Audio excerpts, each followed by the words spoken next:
Olá a todos, eu sou o professor Cláudio Marcelo e dentro desta série de vídeos que estamos fazendo sobre a declaração de imposto de renda da pessoa física, o assunto de hoje é sobre o Carnê-Leão. Para quem não sabe, o Carnê-Leão ele é um recolhimento mensal e obrigatório da pessoa física residente no Brasil que tenha recebido alguns rendimentos de algumas pessoas físicas também. Então, toda vez que uma pessoa física recebe rendimento de pessoa física ou rendimentos do exterior, essas pessoas estariam sujeitas ao recolhimento mensal através do Carnê-Leão. Então, há uma série de profissionais liberais, principalmente, que eles têm esta obrigatoriedade de recolhimento mensal do imposto, né? Ou pelo menos de apuração mensal do imposto de renda.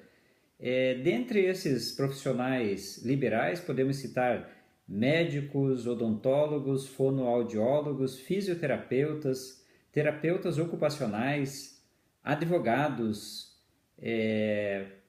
e várias outras atividades que exercem a profissão liberal, principalmente, não? Todas essas profissões, elas deverão informar o número do CPF do titular do pagamento, né? Então, no momento que a pessoa efetuar o pagamento, esses profissionais deverão ter esta indicação do CPF de quem efetuou o pagamento e também do CPF do beneficiário. Com estes dados, há um cruzamento da Receita Federal para que não existam tantas manipulações ou tantas despesas, principalmente com essa classificação desses profissionais liberais, que alguns contribuintes colocam inadequadamente dentro da declaração de imposto de renda como dedutíveis, quando na verdade muitos desses gastos podem ser que nem tenham ocorrido. Então a Receita Federal ela vinculou CPF, né? Desta maneira, ela consegue fazer o cruzamento tanto para quem informa o recebimento, quanto para quem informa o pagamento a essas pessoas. Então, como regra geral, né, todo rendimento recebido de outra pessoa física que não tenham sido tributados na fonte, aqui no Brasil, deveria então fazer o recolhimento ou apuração, pelo menos através do Carnê-Leão. Rendimentos vindos do exterior, de pessoa física, também devem ser, de alguma forma, apurados e demonstrados no Carnê-Leão. As custas de serventuários da Justiça, importâncias pagas a título de pensão alimentícia, isso é bastante importante, né? Para a pessoa que recebe a pensão alimentícia, então deve-se fazer o Carnê-Leão, porque esses valores recebidos, eles estão sujeitos ao imposto de renda mensal e não ao imposto de renda anual, né? Se deixar para fazer só ao final do ano, muito provavelmente você tem imposto durante um determinado mês, este imposto será corrigido e lá no final do ano terá que pagar um valor do imposto de renda muito maior, né?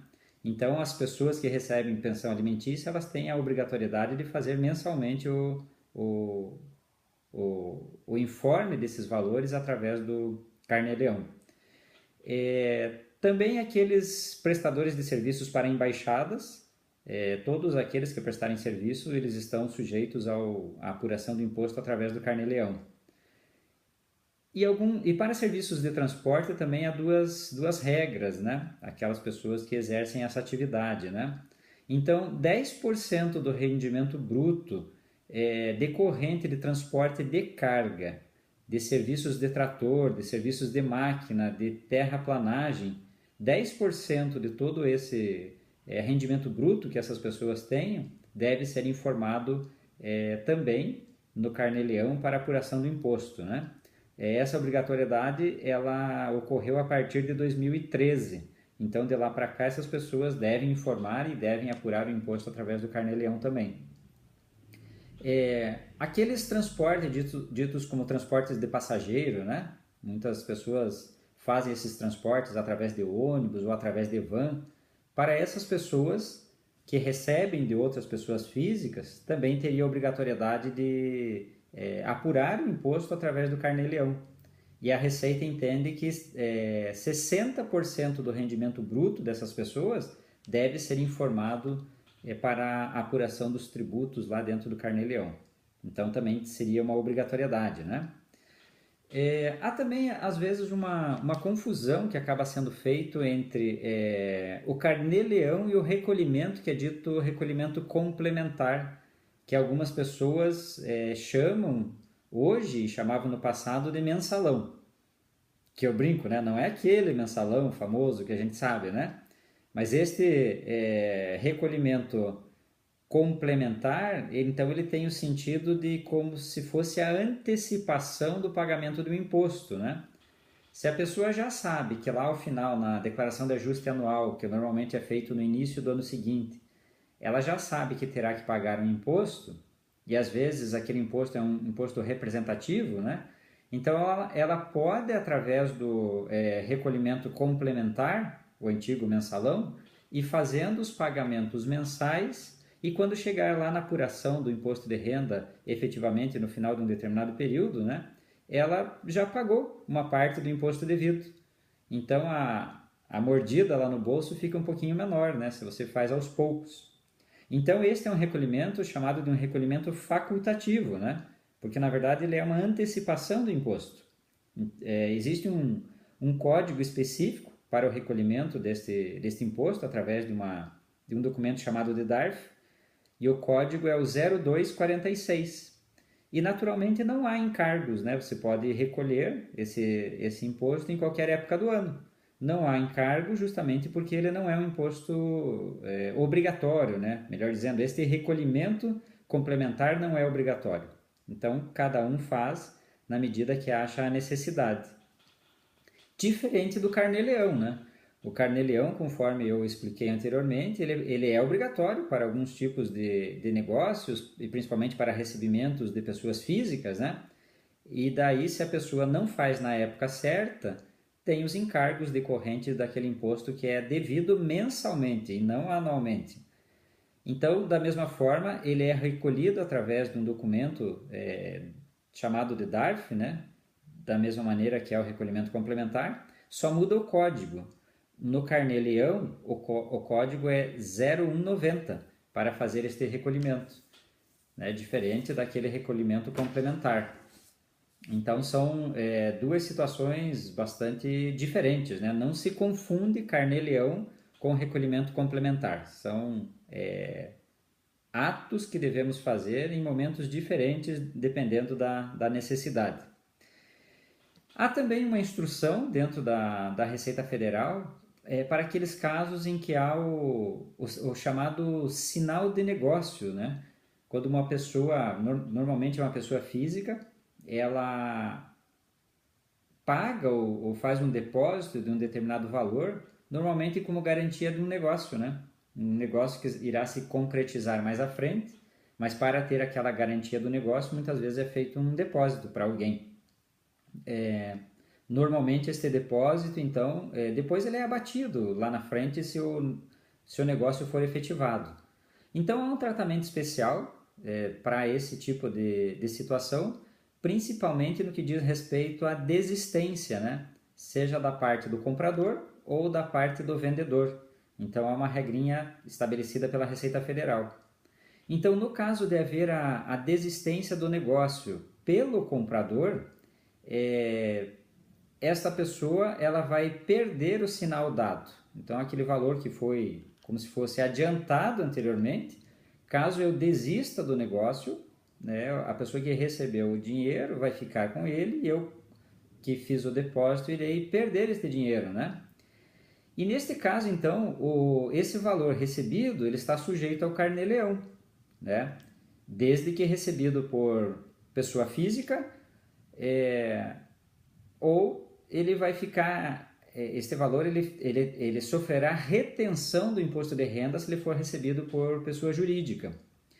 Então, deve fazer parte, né, na declaração anual do vendedor, de qualquer forma, né? Mesmo que o negócio não tenha sido efetivado, esse valor recebido, ou vai fazer parte da declaração da pessoa física como o Carnê-Leão, e aí sujeito ao recolhimento dos tributos, caso seja necessário, ou fará parte como uma retenção de imposto de renda, caso ele tenha sido recebido de pessoa jurídica.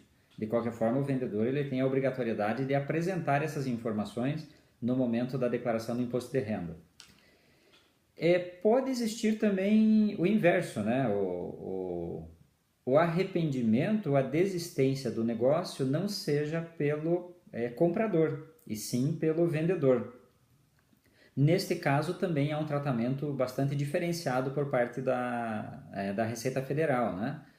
Pelas regras atuais, e daí essas regras estando adequadas e em linha com códigos vinculados à área de direito, né, com legislações vinculadas à área de direito, toda vez que o vendedor ele desistir de um negócio e ele tenha recebido um sinal, né, além dele devolver o sinal do negócio, ele tem que devolver um outro valor equivalente ao sinal do negócio.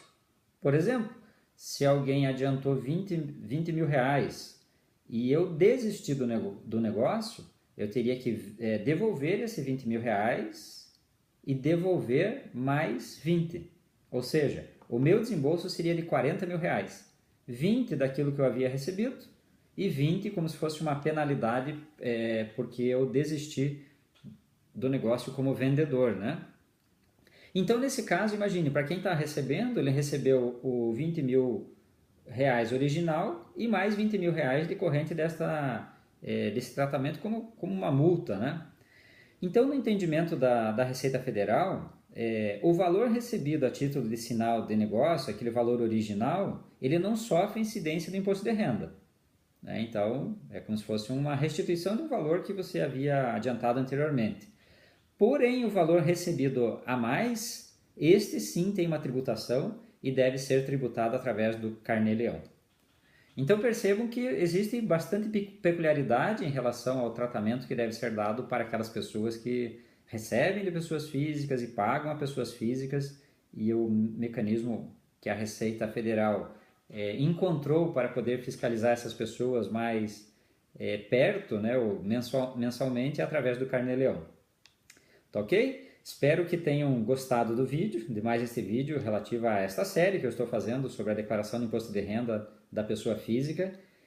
Não deixem de se inscrever no meu canal lá no YouTube, Professor Cláudio Marcelo. Desta maneira vocês receberão vídeos sobre imposto de renda, sobre contabilidade, sobre finanças, sempre atualizados, né? E é uma maneira de difundir esse canal que eu estou fazendo com bastante carinho, para que mais pessoas compreendam sobre assuntos que alguns julgam que são assuntos complexos, mas de uma certa forma eu procuro tornar esses assuntos um pouquinho mais amistoso do dia a dia de todas as pessoas e não só de contadores. Ok? Vejo todos em breve e até o nosso próximo vídeo.